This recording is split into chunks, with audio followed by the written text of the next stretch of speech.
Ça y est, on voit le bout du tunnel. On se déconfine le 11 mai? Allez, je paye ma tournée lundi soir, les gars. Non mais les gars, vous êtes sérieux? Vous allez juste retourner au boulot en fait, hein.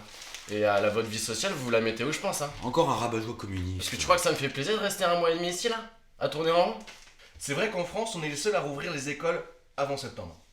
C'est-à-dire que les écoles rouvrent, mais pas les bars? Regroupement de 10 personnes maximum et 15 élèves dans les classes, gros.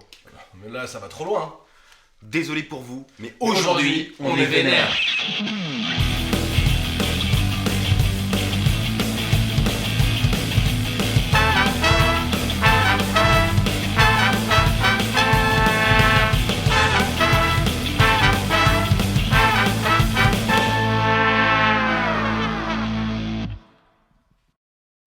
À l'offensive depuis des semaines, le gouvernement nous rabâche jour après jour qu'il faut rouvrir les écoles primaires et maternelles dès le 11 mai. Et en plus de ça, leur argument suprême pour justifier ça, c'est les inégalités sociales et scolaires. Au moins, en ouvrant l'école aux plus petits, ça leur apprendra à se laver les mains. Ah, parce que maintenant, quand on apprend aux enfants de se laver les mains, ça permet de réduire les inégalités sociales et scolaires? Même au-delà de la question des inégalités. Le problème, c'est l'épidémie, putain.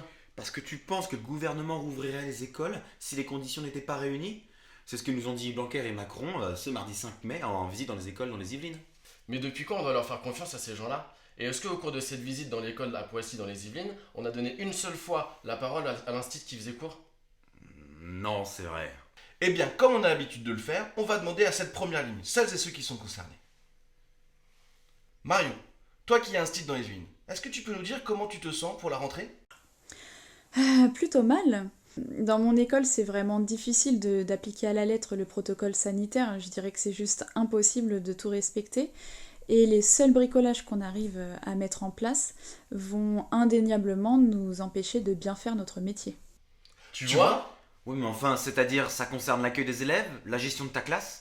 Alors je dirais que cette rentrée se place sous le signe de la polyvalence, puisqu'on va devoir endosser plusieurs casquettes. La première casquette, c'est celle d'agent de décontamination, puisque le jour de la rentrée, on va devoir, alors quand je dis on, c'est les enseignants avec les enfants, donc on va devoir désinfecter tout le matériel qui arrive de la maison, c'est-à-dire les cahiers, les crayons, les stylos, les règles, tout le matériel va y passer. Deuxième casquette, c'est celle de monsieur ou madame Pipi, puisque dans notre école, on a fait le choix de prévoir un enseignant en plus pour vérifier que les enfants se lavent bien les mains avant et après avoir été aux toilettes et qu'ils ne touchent rien après. Troisième casquette, c'est celle de policier, bien évidemment, puisque notamment pendant les récréations, il va falloir expliquer aux enfants qu'ils doivent jouer sans se toucher, alors que ça fait 2 mois qu'ils ne se sont pas vus.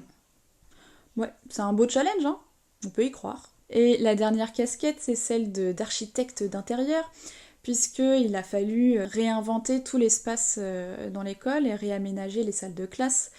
Et on doit également procéder à un marquage au sol avec du matériel qu'on n'a pas. Alors du coup, j'ai fait mes fonds de placard, j'ai trouvé ça. Ah si, et j'oubliais, on va nous installer normalement des sèche-mains électriques dans les toilettes. Bah oui, c'est pour bien volatiliser les bactéries dans l'air. C'est bien. Ah ouais, on se fout de votre gueule en fait. Mais c'est même pire que ça, on les met en danger en plus. Qui ne saurait s'en rendre compte? Et les parents sont au courant au moins? Bah, s'ils regardent cette vidéo, oui, mais compte pas sur le gouvernement pour nous expliquer la déliquescence de cette situation. Mais Marion, est-ce que le gouvernement ou ton inspection, elle t'a donné un protocole sanitaire ou quelque chose comme ça? Ah si, on a un protocole sanitaire, c'est un pavé en fait, imbuvable, 60 pages. Donc c'est intéressant, hein, ça nous dit ce qu'il ne faut pas faire et ce qu'il faut faire, sauf que au fond on n'a pas d'idée concrète de comment tu mets ça en place dans ta classe ou dans ton école. Ah ouais, mais c'est n'importe quoi en fait. Mais si les parents ont le choix de déposer leurs enfants à l'école ou non, s'ils le font pas, il devrait pas y avoir trop de difficultés. Attends, tu es en train de parler d'un choix là? Depuis des semaines, le gouvernement nous rabâche que la présence des élèves à l'école se fera sur la base du volontariat des parents. Sauf que cette réouverture n'est ni plus ni moins l'ouverture d'une grande garderie nationale permettant aux employés, donc aux parents, d'aller travailler dans leurs entreprises. Selon Macron, Et donc là, il va falloir que les employeurs, et ça c'est prévu par le gouvernement et il est en train d'en détailler toutes les conditions, il faudra la compréhension des employeurs. C'est-à-dire que si l'école n'est pas ouverte, que je n'ai pas de réponse pour mon enfant, je dois fournir évidemment une attestation et une preuve, mais l'employeur doit le comprendre. Et si je dois partir plus tôt pour aller chercher mon enfant, là aussi l'employeur doit le comprendre. Si certains parents veulent garder leurs enfants et ne pas les travailler, mais quel employeur, aussi humaniste soit-il, permettra aux employés de ne pas reprendre le travail après 1 mois et demi de confinement? Autrement dit, le volontariat qu'on nous vend n'en est pas un, puisqu'il est directement conditionné par la situation sociale des parents. Et encore une fois, le gouvernement ne nous donne aucune solution. Rien n'en empêcherait d'utiliser les centaines de milliards d'euros prêtés par la BCE pour dédommager les employeurs dont les employés souhaitent garder leurs enfants à la maison. On les attend toujours, tes aides sociales pour les familles en détresse. Hashtag 13 avril. Mais donc, les enfants vont faire quoi quand ils seront à l'école? Bien sûr que les enseignants leur apporteront des apprentissages issus des programmes ou non. Ouais, enfin, Macron, il avance surtout ses pions pour augmenter le temps périscolaire au détriment du temps des enseignements scolaires.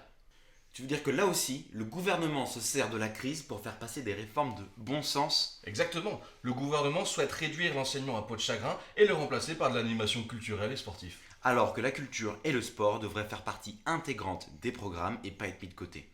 Ce choix politique permet à la fois de faire des économies sur le service public, de donner davantage de place aux enseignements privés pour ceux qui en auraient les moyens, et continuer de construire une école à 2 vitesses.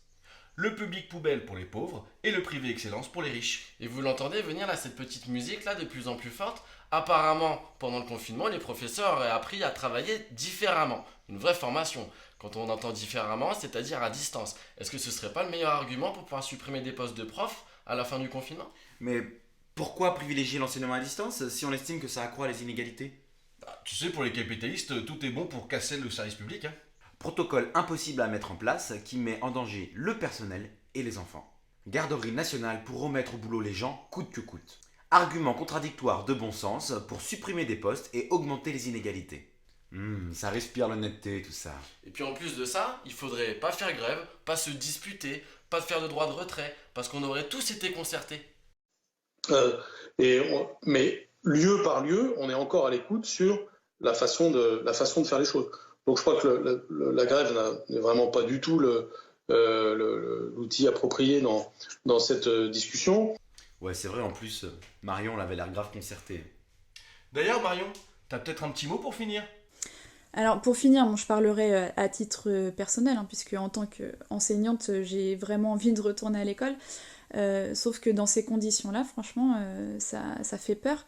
Et je trouve ça vraiment incohérent de rouvrir les écoles, dans le sens où le brassage que le gouvernement veut éviter, avec la réouverture des restaurants par exemple, eh bien il le permet complètement avec la réouverture des écoles, où on est avec des jeunes enfants pour qui ce sera vraiment difficile de respecter tous les gestes barrières. Donc sanitairement, c'est vraiment un risque qu'on prend tous.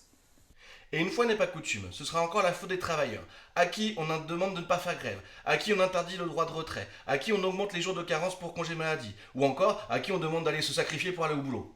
Bref, ce sera de notre faute si l'épidémie redémarre. Parce que vous comprenez, vous n'auriez pas respecté les gestes barrières, vous n'auriez pas été responsable, par contre le gouvernement, il l'est.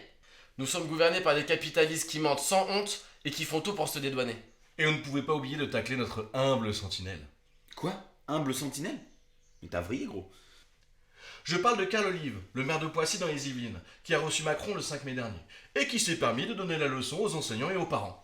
Je leur dis qu'on est en temps de guerre, pour reprendre l'expression entendue, et que quand on est en temps de guerre, il faut aller au front. Il faut se retrousser les manches, et c'est le pain quotidien, encore une fois, des 35 000 collègues de France. On est là pour servir l'État, nous sommes des sentinelles. En France, nous devons lutter contre un virus et un parasite, le Covid-19 et le capitalisme. Il faudra éliminer le premier pour pouvoir éliminer le second. Refusons le sacrifice de nos enfants, de nos enseignants et de nos travailleurs. Pour une école de qualité pour tous, et non une garderie des pauvres. Merci à toi d'avoir suivi cette vidéo. Tu trouveras dans la description tous nos liens pour nos réseaux. Alors abonne-toi, Partage et diffuse nos vidéos et rejoins le mouvement.